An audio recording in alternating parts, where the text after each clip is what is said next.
ಯಾವುದೇ ಕಂಪನಿ ಆಗಿರ್ಲಿ ಅವರ ಹೆಸರು ರಿಜಿಸ್ಟ್ರೇಷನ್ ಇಂಪಾರ್ಟೆಂಟ್. ಸಿಮಿಲರ್ ಆಗಿ ನಮ್ಗೆ ಬರ್ಗರ್ ಕಿಂಗ್ದು ಕೇಸ್ ಇತ್ತು.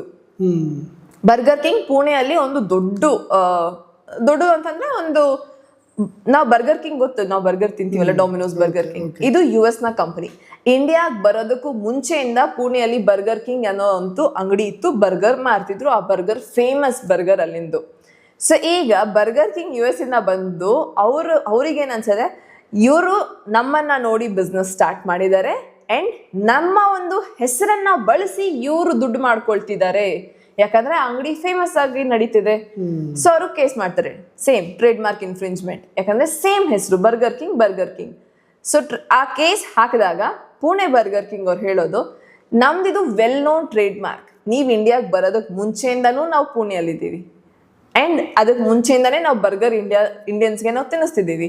ಸೊ ನಮ್ದಿದು ವೆಲ್ ನೋನ್ ಟ್ರೇಡ್ ಮಾರ್ಕ್ ಅನ್ನೋ ಅಂತ ಒಂದು ಫೈಟ್ ಅಂಡ್ ಅದಕ್ಕೆ ಡಾಕ್ಯುಮೆಂಟೇಶನ್ಸ್ ಅವ್ರು ತೋರಿಸಿರ್ತಾರಲ್ಲ, ಡೆಫಿನೆಟ್ಲಿ ಈ ತರ ಇಷ್ಟು ವರ್ಷದಿಂದ ನಡೀತಿದೆ ಈ ಶಾಪ್ ಇಲ್ಲಿ, ಇವರ ತಂದೆ ಅವರ ಒಂದು ಕಾಲದಿಂದ ನಡೀತಿರುವಂಥದ್ದು.